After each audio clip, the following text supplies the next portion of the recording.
বিচার চাই, আর কোনো দাবি নাই। দর্শকদের দুই গালে আমার বিচার চাই, দর্শকদের বিচার চাই, আর কোনো দাবি নাই। দর্শকদের দুই গালে কলেজে স্টুডেন্ট হিসাবে শুধু আমি নাই, প্রত্যেকটা স্টুডেন্ট এবং কি যারা মানে ছিলেন মানে আগে তারা তখন প্রত্যেকের কাছে একটা লজ্জাজনক।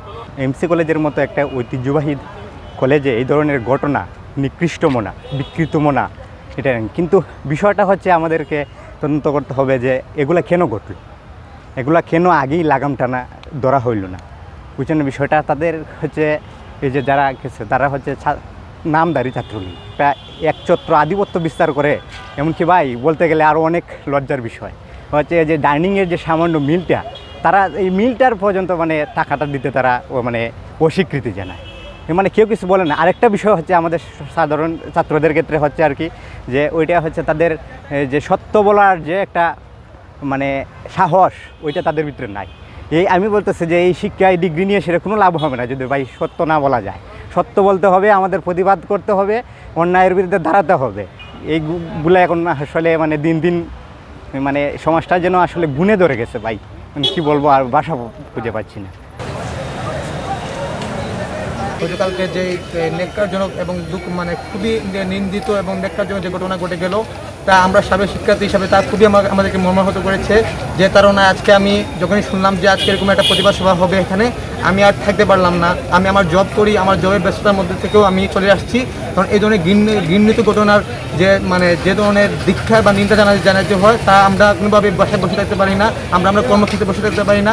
তারই সেই ন্যাক্কারজনক ঘটনার প্রতিবাদ জানাতে আমি আজকে চলে আসছি। এ ধরনের নিকৃষ্ট বর্বর ঘটনা এমসি কলেজের ইতিহাসে আর হয় নাই। আমি এর তীব্র নিন্দা ও প্রতিবাদ জানাই। আর দর্শক যেই হোক, তার কোনো দল ধর্ম বা কোনো জাত হতে পারে না, সে যে কোনো দলের হোক, তার সর্বোচ্চ শাস্তি দাবি করছি। আমরা সর্বোচ্চ শাস্তি মৃত্যুদণ্ড দাবি করছি এবং এমসি কলেজ থেকে দর্শকদের বহিষ্কার দাবি করছি। তো আমি ৪র্থ বর্ষের ছাত্র, এমসি কলেজ অর্থনীতি বিভাগের। এটা আসলে খুবই লজ্জাজনক বিষয় যে বাংলাদেশ ছাত্রলীগ কর্মী হিসাবে দুই একজন এসব করেছে। আমরা এর তীব্র নিন্দা প্রতিবাদ জানাই এবং কি দর্শককে দৃষ্টান্তমূলক শাস্তি জানাই। সর্বশেষ আমরা ফাঁসি হিসাবে দোষী দর্শকদের ফাঁসি দেওয়া উচিত। তাই প্রশাসন এবং আপনাদের কাছে দৃঢ় অনুরোধ জানাচ্ছি যে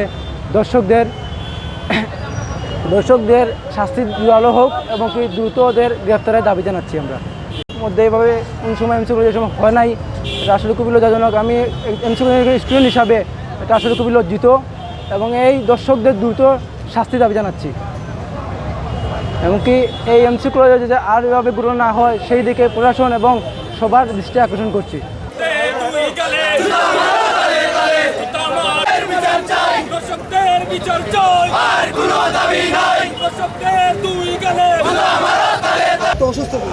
আমরা যেটা করেছি, আমি হোস্টেলে গিয়েছি, হোস্টেলে গিয়ে আমরা প্রত্যেকটা যেসব তার হোস্টেল পুলিশ বলেছেন যে কিছু কিছু রুম ওনারা রেড করবেন, রেড করেছেন।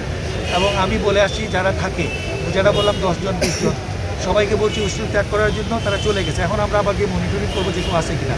তারপরে আমার তো 300টা তালা লাগানো সম্ভব না, প্রত্যেকটা তালা আমি সিলগালা করবো, তাদের তালায় সিলগালা করবো। তারা পরবর্তীতে খুলতে গেলে আমার পারমিশন নিয়ে এসে করবে। আমি তদন্ত কমিটি করে দিচ্ছি।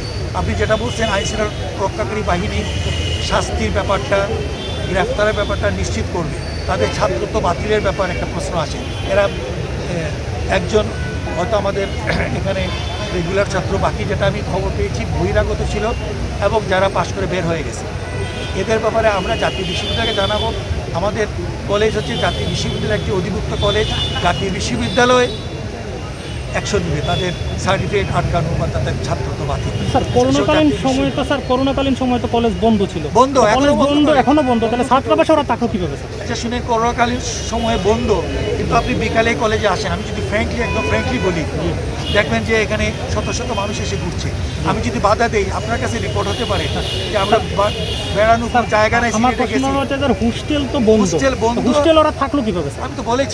আমি তো বলেছি আমার হোস্টেলে 300 জন, আমি কিন্তু উত্তর দিয়েছি 300 জন।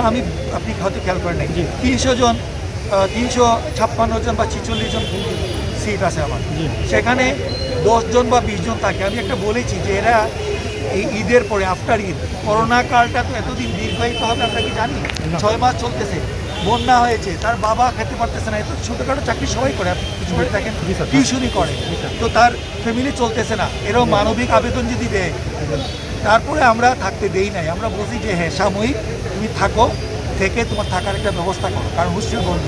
আপনি যদি যান হোস্টেলে গিয়ে শহরি জমিনে তদন্ত করেন, দেখুন ডাইনিং বন্ধ না, শুধু ডাইনিংয়ে গ্যাস লাইন কেটে দিয়েছি আমরা,